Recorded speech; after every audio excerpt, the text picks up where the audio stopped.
Our Sun is one of the most heavenly bodies in our solar system. It is the main source of light and energy not only for Earth but also for other planets. But the Sun may have a long lost twin in the outer reach of the solar space. To know more about this distant far space star, stay tuned to Gateway to Knowledge to know how the researchers have found that the Sun may have a long lost twin. The most distant region of our solar system is actually a sphere of dark, icy debris beyond Neptune, and it is too crowded.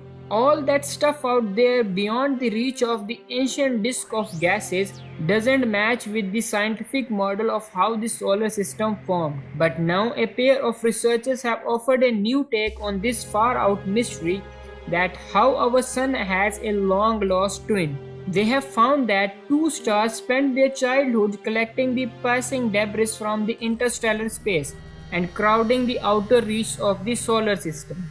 But can we actually see these twin stars, or actually where they are located? We can't see these twins, and wherever it is, if it ever existed, it broke away from its orbit with our sun eons ago. These two stars would have circled the Milky Way well over a dozen times since then, and may have ended up in a totally different region of space. But a record of that lost twin star's influence on our solar system may remain in our Oort cloud, which is actually a mysterious neighborhood comprising of comets and space rocks at the outer bounds of our sun's influence. The Oort cloud is a strange place.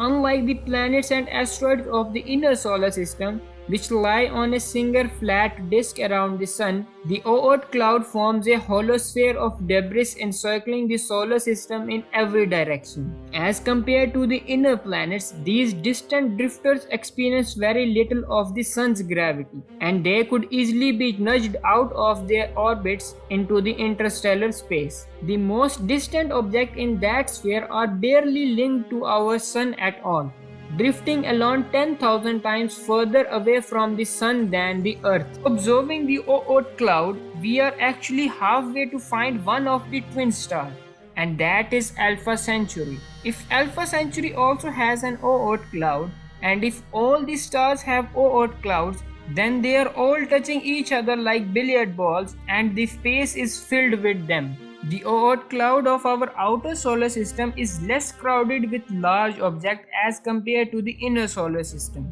If you fly through this cloud in a spaceship, then you will not encounter anything at all. But it still hosts far more stuff than it should. Probably about 100 billion individual objects that mostly include chunks of rock and ice resides in the cloud. We can't see them directly, but there is a plenty of evidence for finding them. There is also some evidence for even bigger things in the Oort cloud. For a few years now, scientists looking at the known objects beyond Neptune cluster have suggested that there may be an unknown planet out there tugging them into the formation. This planet 9 would be up to 10 times heavier than the Earth, though it has yet to be seen. So the fact that Oort cloud forms a sphere when all the planets and asteroids in the inner solar system seem to have formed from one flat disk of dust and gas. But the question here is, how did it come to exist? A broad answer is that maybe they were scattered from the disk that made the planets. There are some objects in the cloud that clearly came from the inner solar system, but the large objects in the thick scattered disk only make a fraction, about 1/50th of the total count of the large objects orbiting beyond the Neptune. And the simulations that Oort cloud formation have all the objects coming from the inner solar system suggest it should have somewhere between one-third or one-tenth the number of large objects it seems to hold. You cannot easily explain the large number of Oort cloud objects this way, and if you assume there is a big planet orbiting out there, the crowded Oort cloud gets even more difficult to explain.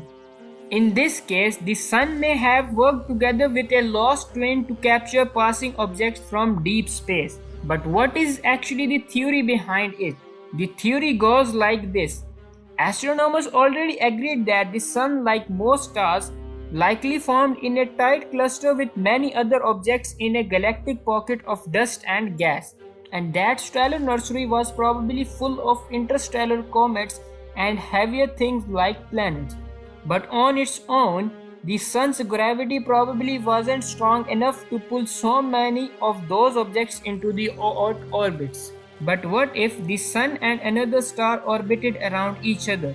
Let's assume that the two stars were about the same size and orbited each other at 1000 times the distance between the Earth and the Sun. Their collective gravity could have snatched bits of rocks and ice from the interstellar medium. By the time the Sun and its twin stars drifted apart, each would have shrouded in an Oort cloud far thicker than what the Sun and its twin stars would have captured on its own. And there is a few nice things about this theory. It neatly explains not only the number of objects in the Oort cloud, but it also explains the shape. Objects snatched at random from deep space would have formed a sphere around the sun like we see, not a disk. And by using this hypothesis, we can speculate that the sun have not only captured the hypothetical planet 9 from its birth cluster, but also a plenty of dwarf planets that would still orbit in that far distant part of the space. Right now, there is no evidence for those dwarf planets, but the dim and distant Oort cloud is still so poorly understood that their absence in the data isn't surprising. And now recently, a large synoptic survey telescope is under completion in Chile in 2021. It will scan the sky in unprecedented detail for just these sort of dim, far-away objects. If the Large Synoptic Survey Telescope first long scan of the space reveals the planet 9 and a large population of additional dwarf planets in the Oort cloud, then it will strongly suggest our solar system once had a twin. But wherever that stellar twin ended up, if it existed, we will never find it again. But why can we find it out? It is because everything in the Milky Way has been stirred around too many times since the dissolution of our sun's original birth cluster 4.5 billion years ago. But we can imagine what it would have looked like. Not a second sun, but even when the stars were twinned, they were still distant from one another. Instead, it might have seemed like a too bright planet moving very slowly across the sky. So we all hope for the Large Synoptic Survey completion so that we can easily scan the sky and see those far away objects.